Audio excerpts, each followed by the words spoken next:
of the day. I don't even know if it's we know within the Christian community that Christian hip hop is kind of split between believers and non-believers. Like some people support it, some people don't. Yeah, that's a problem for him.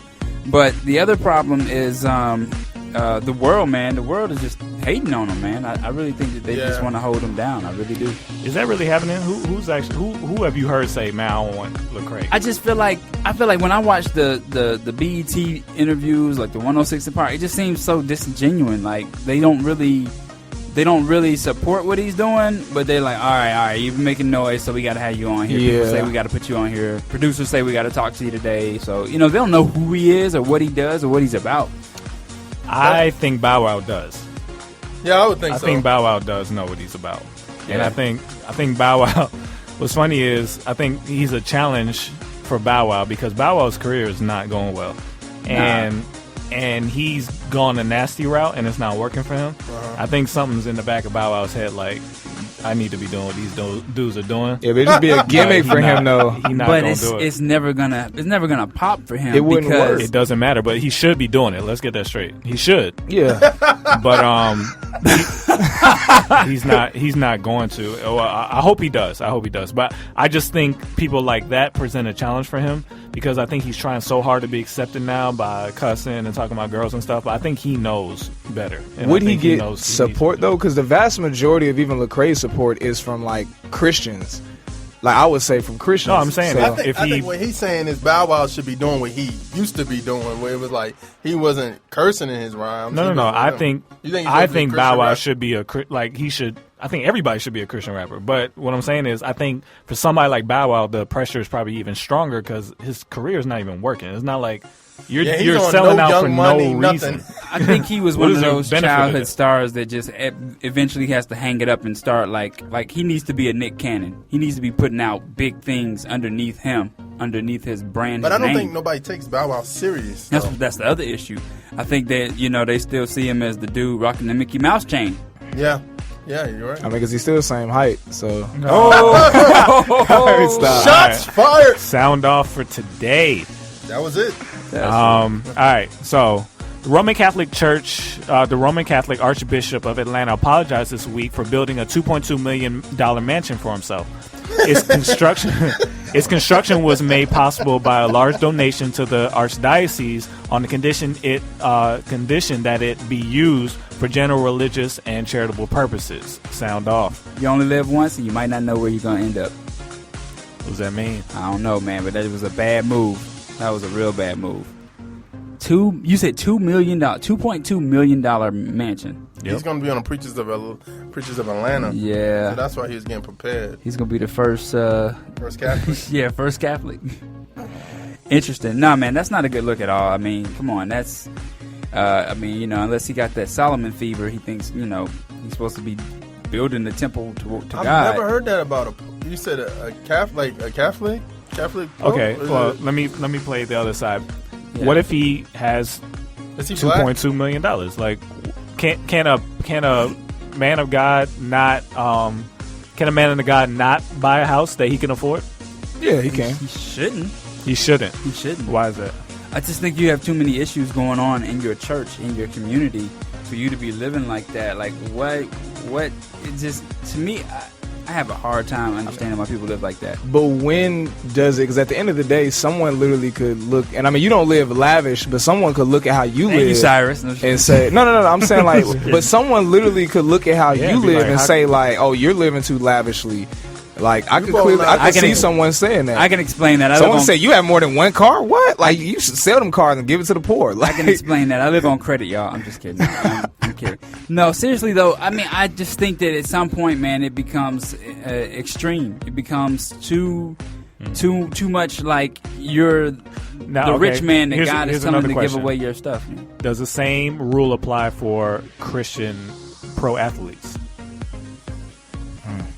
It only applies to people in the church. That's what I was going to say.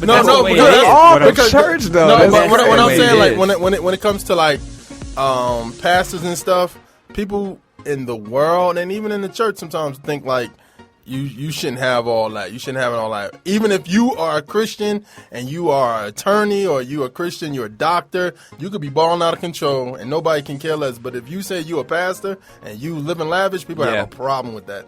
I mean, unfortunately. But that goes with anything. You could be a Christian artist and you could do the same. I mean, a Christian athlete do the same thing Bishop Eddie Long was accused of, and it'd be out the news probably like a week from now. Does the same thing apply to Lecrae? I don't think so. Anytime, I told you, the only thing it applies to is pastors. People have a problem with pastors. Even biblically, the only people who like didn't have much were people who were missionaries. Like biblically, like pastors, like there's nothing wrong with pastors or people like living well. It's just people get this concept of like, oh, you're ministering, so you shouldn't have much. But really, that's missionaries. People are missionaries. They're giving away all they have to help out people. The reason I'm asking is because what if everybody should be held to that standard? Yeah, what if you just got drafted into the NBA? You a Christian? What if you should be living in a $100,000 house and that's it? You should, but the church doesn't see it that way. Why not? Because the church is like very judgmental, man. Like they just come at you hard. They do. Even those that are not in it, I mean, non-believers too. They make it hard for you. Because I mean, I have a friend, was like, yo, why is Creflo living like this? And my question, I think instead of defending Creflo, maybe we all need to have the same conditions. You know what I'm saying? That's what I'm saying. Whatever measure you judge will be judged back to you. Like if we judge and say, oh, you can't live like that, at the end of the day, we can't live like that. It doesn't, like, occupation doesn't matter. I think that's true. All right. Michigan woman who took part in one of the state's first same-sex marriages was beaten unconscious on Monday after her attackers allegedly recognized her from a television report on her wedding.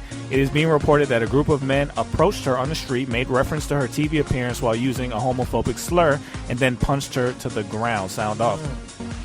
I read about this, and it's bad.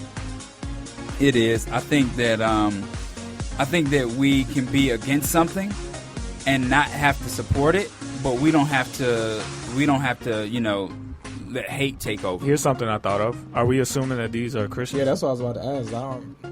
I'm talking about from a Christian standpoint. I don't believe in homosexuality, so it's like I can not believe in it, but when I hear a report about somebody in a hate crime, I can be like, but that's completely wrong. What I'm saying is, are we assuming that these are Christians?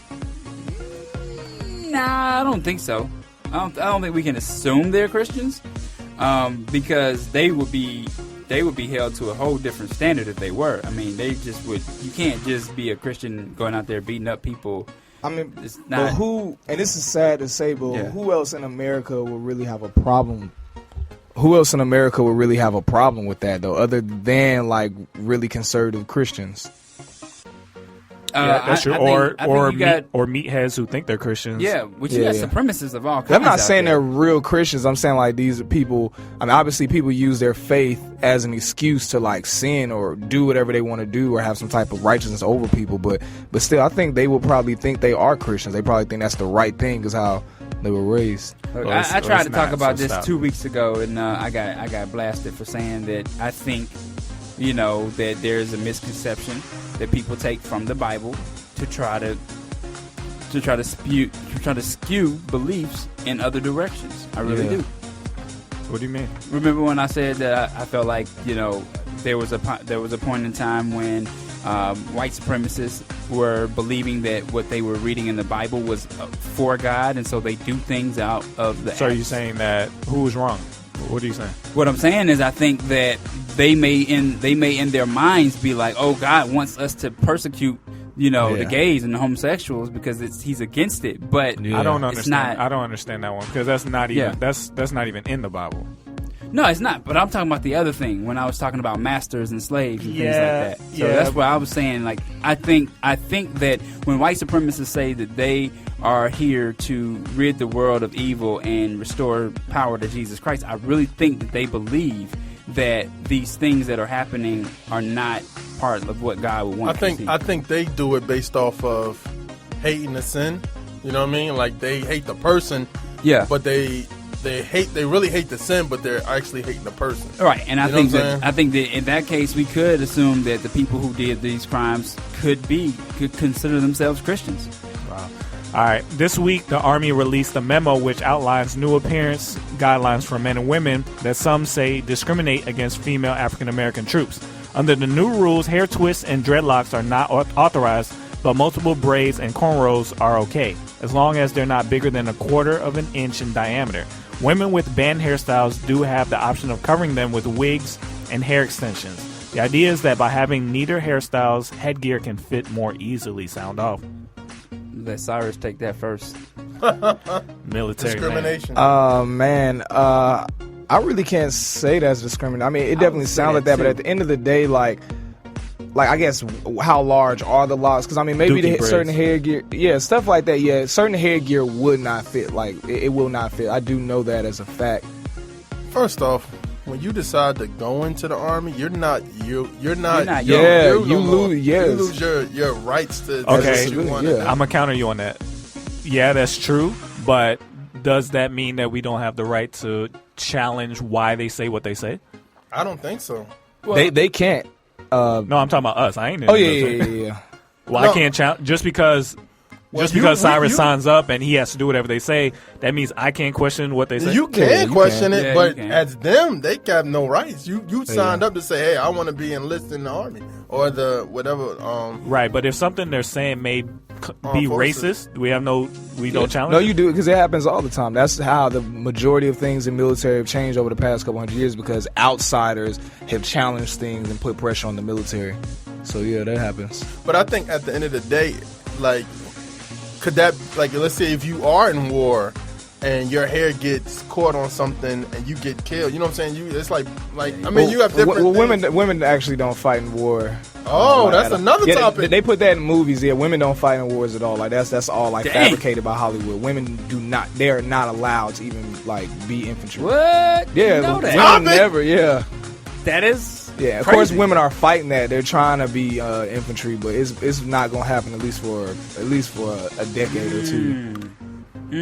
Interesting. That's good. Interesting. Well, my take on it is that, I think that the military has their guidelines set up because of the way that they want their soldiers to look and be presented. Because we talked about this where you say that, every time you come out for a couple of weeks, you let your beard grow out. Yeah. But then you got to shave You're it my right- Ross. Yeah. But then you got to shave it right back off 5 when, o'clock. All right, man. Let's get back into it. You in the field with the Track Stars, Ryan Righteous, Sean Tanner, DJ Jeremiah. Let's go.